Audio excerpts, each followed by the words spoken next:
বিসমিল্লাহির রহমানির রহিম। আসসালামু আলাইকুম ওয়া রাহমাতুল্লাহ। Welcome back to my channel. নতুন আরেকটি ভিডিওতে আপনাদের সবাইকে আবারও স্বাগত জানাচ্ছি। তো আজকের ভিডিওটা আমি সকাল থেকেই শুরু করেছি। তো এখন এই তো সকালে নাস্তা করা আমাদের হয়ে গেছে। তো এখন আমার মেয়ের জন্য 2 পিস ব্রেড ছেঁকে দিচ্ছি। তো একটু টোস্টের মতো করে দিব, একটু সামান্য তেল দিয়ে তারপরে টোস্টের মতো করে দিব। তো আমার মেয়ে সকালবেলা নাস্তা করতেই চায় না, তো ওকে এভাবে করে দিলে ও খাবে। আর এই তো আমার হাজব্যান্ডের জন্য কফি তৈরি করে দিব। তো এই তো আমি পানিটা গরম বসিয়ে দিয়েছি। তো এখন কফিটা তৈরি করে দিব। আর আমাদের নাস্তা করা হয়ে গিয়েছে। এখন ওনাকে কফিটা দিব, দিয়ে তারপরে আমি চা খাবো। তো আমি যেহেতু কফিটা খাই না, মানে খাই না বলতে আমার কাছে খুব একটা বেশি ভালো লাগে না, তো এই কারণে আমি চাটাই খাই। আর এখানে এই যে দেখুন আমার হাত কেটে গিয়েছে। তো এই হাত কাটা নিয়ে কিন্তু আমার বেশ ভোগান্তি পোহাতে হয়েছে এই কয়েকটা দিন। আর যেহেতু আমার হেল্পিং হ্যান্ড আজকে 5 দিন ধরে আসে না, ও অসুস্থ। ওর ছেলে অসুস্থ ছিল, তারপরে এখন ও অসুস্থ, তো এই কারণে আসতে পারে না। তো এই কাটা হাত নিয়ে আমার অনেক বেশি প্যারা গিয়েছে এই কয়টা দিন। অনেক কষ্ট করে আমি মানে কাজকর্ম করতে হয়েছে। আর আসলে কোথাও কেটে গেলে দেখা যায় যে ওইখানেই ব্যথা লাগে, মানে কাজ করতে গেলে ওইখানটাতেই ব্যথা লাগে। তো যাই হোক, অনেক মোটামুটি অনেক কষ্টই গিয়েছে কয়েকটা দিন। আর এই তো এখন আমি চাটা বসিয়ে দিয়েছি আর আমার মেয়ের জন্য ব্রেড টোস্ট করে দিয়েছি। তো আসলে মানে চুলার উপরে ব্রেডগুলোকে মানে টোস্ট করতে দিয়ে তারপরে আমি ওইদিকে অন্য জায়গায় চলে গিয়েছিলাম। তো এদিকে ব্রেডগুলো পুড়ে গিয়েছে। তো মানে পুড়ে গিয়েছে, এক সাইডে পুড়ে গিয়েছে বেশি, তো ওই সাইডগুলো কেটে তারপরে আমি নিয়েছি। তা আমি ভাবলাম যে আমি চা দিয়ে খেয়ে ফেলবো। তো পরে দেখলাম যে চা দিয়ে খাওয়া যাচ্ছে না। একটুখানি খেয়েছি, কিন্তু তারপর দেখলাম যে তিতা তিতা লাগছে। তো এই কারণে আর খাওয়া হয়নি। তো এই যে এখানে দেখুন, আপনাদেরকে দেখাচ্ছি, এখানে যে দেখুন একটা সাইডে কিন্তু অনেক বেশি পুড়ে গিয়েছে। তো আমি আসলে চুলার উপরে বসিয়ে রেখে অন্য জায়গায় গিয়েছিলাম, কি পরে ভুলে গেছি, এসে দেখি যে এরকম এক সাইড পুড়ে গিয়েছে। তো পরে এই যে এভাবে ভাবলাম যে খেয়ে ফেলবো, পরে দেখলাম যে না, তিতা তিতা লাগছে, তো পরে আর খাওয়া হয়নি। তো এখন এই তো আমি চাটা খেয়ে নিচ্ছি। আর সকালবেলা না পরোটা করেছিলাম, তো পরোটায় না খাওয়া হয়েছে নাস্তায়। আর এই তো এখন আর আমার মেয়ে অবশ্য পরোটা খেতে চায় না সকালে, বড় মেয়ে, তো এই কারণে ওর জন্য ব্রেড টোস্ট করে দিলে তখন আবার একটু খায়।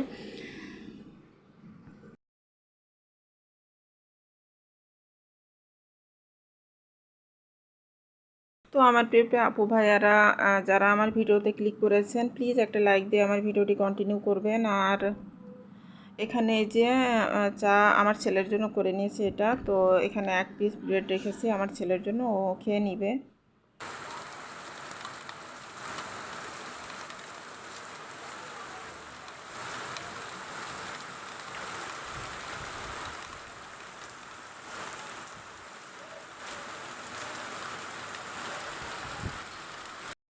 আর এই যে দুপুরবেলা কিন্তু ঝুম বৃষ্টি নেমে গিয়েছে। তো দুপুরবেলা আমি রান্না করার সময় অনেক জোরে বৃষ্টি নেমে গিয়েছিল।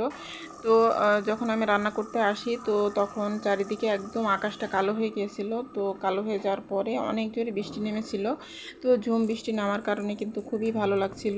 আর আবহাওয়াটাও অনেক ঠান্ডা হয়ে গিয়েছিল, কারণ এই কয়দিন ধরে তো একটানা বৃষ্টি, মানে একটানা গরম পড়ছিল। তো যাই হোক, এই তো আজকে দুপুরবেলা যা যা রান্না করব, তো সেগুলো আপনাদেরকে একটু দেখিয়ে দিই। তো আজকে দুপুরবেলা আমি লাউ দিয়ে চিংড়ি মাছ দিয়ে রান্না করেছি। আর সেই সাথে চিংড়ি মাছের মাথা দিয়ে ভর্তা বানাবো। তো আমি সেগুলো চুলার উপরে ভাজতে বসিয়ে দিয়েছি। আর এদিক থেকে আমি এই যে ইলিশ মাছ দিয়ে সরিষা ইলিশ করব। তো আজকে একদমই অল্প করে করব। আমি আর আমার হাজব্যান্ড খাবো, এই কারণে অল্প করে করছি, 3 টুকরা নিয়েছি। তো আমি একটু লবণ হলুদ মেখে তারপরে মাছগুলো রেখে দিয়েছি। আর এই যে এখানে মশলা রেডি করে নিয়েছি। আর এদিক থেকে এই যে 3 টুকরা আমি তেলাপিয়া মাছ নিয়েছি। তো এইগুলো আমি ভুনা করব। এই তেলাপিয়া মাছটা আমার বাচ্চাদের, মানে বড় মেয়ে আর ছেলের জন্য ভুনা করব। ওরা যেহেতু ইলিশ মাছটা খাবে না, তো ওরা ইলিশ মাছ খেতে চায় না কাটার জন্য, তো এই কারণে।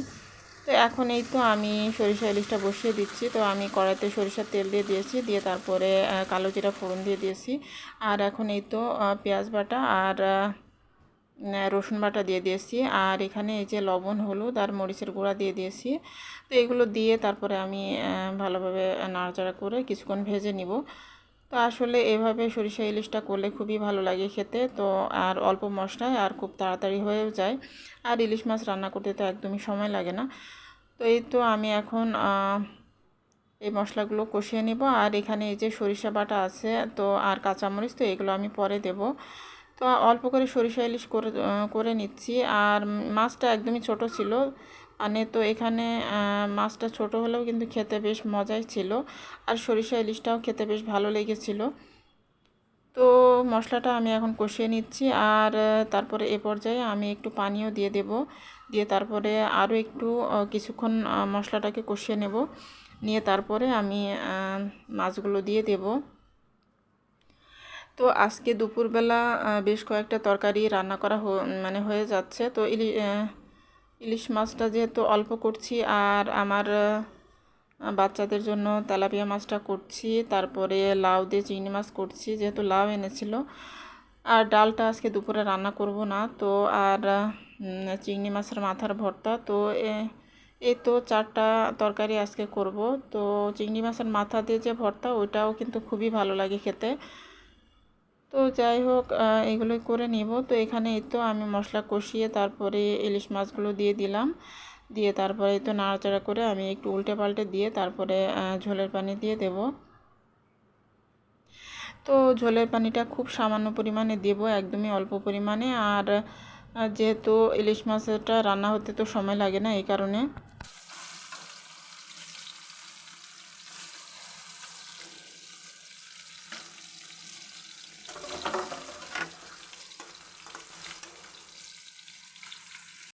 তো এখন আমি সরিষা বাটা আর কাঁচামরিচ ফালি দিয়ে দিলাম। তো এ পর্যায়ে দিয়ে তারপরে আমি নাড়াচাড়া করে খুব ভালোভাবে মিশিয়ে নেব।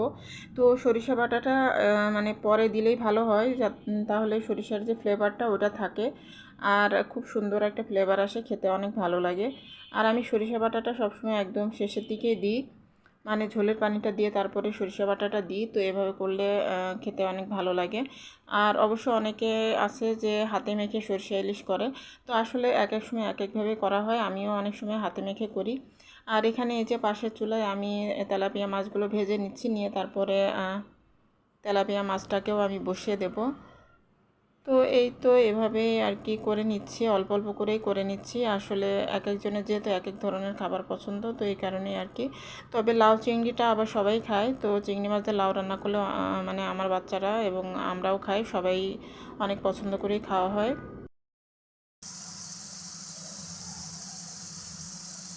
তো এই তো সরিষা ইলিশটা আমার রান্না প্রায় হয়ে এসেছে। আর এই যে পাশের চুলায় আমি মশলাটা কষিয়ে নিচ্ছি। তো আমি তেলাপিয়া মাছটাকেও বসিয়ে দেব। তো আসলে আমরা গৃহিণীরা, আমাদের তো মানে কাজকর্মের কোনো ছুটি নেই। আসলে এই কয়দিন ধরে যে পরিমাণ গরম পড়েছে, তো এই গরম হলেও দেখা যায় যে কাজকর্ম তো আমাদের ঠিকই করতে হয়। সকালে নাস্তা বানানো, রুটি অথবা পরোটা, তারপরে আবার দুপুরে রান্না বান্না। আর আমার তো যে সমস্যা হয়, আমি মানে আমার কিচেনের যে জানালা, যেদিক দিয়ে বাতাস আসে, ওই জানালায় পর্দা দিয়ে রাখতে হয়। কারণ জানালা দিয়ে ওই মিস্ত্রিরা কাজ করে, ওদেরকে দেখা যায়। তো এই কারণে পর্দা দিয়ে আমার রান্নাবান্না সব কিছু করতে হয়। সকালে নাস্তা বানানোর সময় থেকে শুরু করে আমার দুপুরবেলা রান্নার সময় সব সময় পর্দা দিয়ে রাখতে হয়। শুধু রাতের বেলাটা আমি জানালাটা খোলা রাখতে পারি। একদম সন্ধ্যা পর্যন্ত এই মিস্ত্রিরা কাজ করে। আর শুধুমাত্র দুপুরবেলা 1:30 থেকে 2:30 পর্যন্ত 1 ঘন্টা মানে টাইম পাওয়া যায়।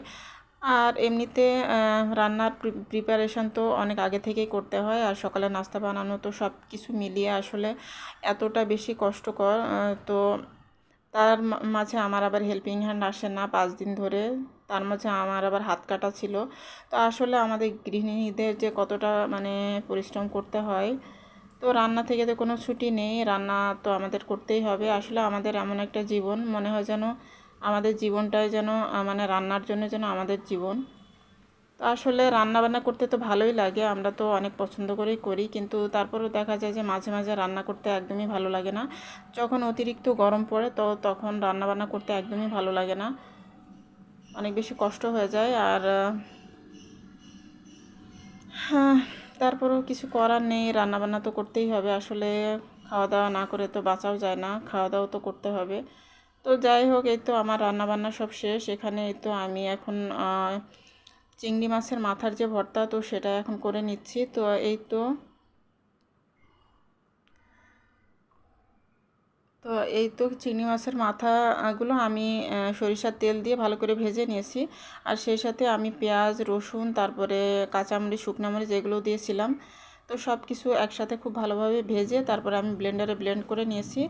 আর তারপরে সরিষার তেল দিয়ে আমি ভালোভাবে মেখে নিলাম। তো এই তো হয়ে গেল আমার মজাদার চিংড়ি মাছের মাথার ভর্তা। আর এটা হচ্ছে এই যে কাসকি শুটকির যে চচ্চড়িটা করেছিলাম ওইটা গতকালকের, ওইটা আছে। আর এই যে এখানে চিংড়ি মাছের মাথার ভর্তা। তো এই তো এই রান্নাবান্নায় আজকে দুপুরবেলা করে নিলাম। তো এই ছিল আমার ভিডিওতে আজকের মতন। তো সবগুলো রান্নায় মাশাআল্লাহ অনেক বেশি মজা হয়েছিল। আর সরিষা ইলিশটা কিন্তু খুবই মজা হয়েছিল। ছোট ইলিশ হলেও কিন্তু স্বাদের দিক থেকে মানে একদমই খারাপ না, মানে খেতে বেশ সুস্বাদু ছিল। আর রান্নাটা অনেক ভালো হয়েছিল। আমার হাজব্যান্ডও প্রশংসা করছিল যে রান্নাটা অনেক মজা হয়েছে। তো আজকের মতো এখান থেকেই বিদায় নিচ্ছি। আল্লাহ হাফেজ, আসসালামু আলাইকুম।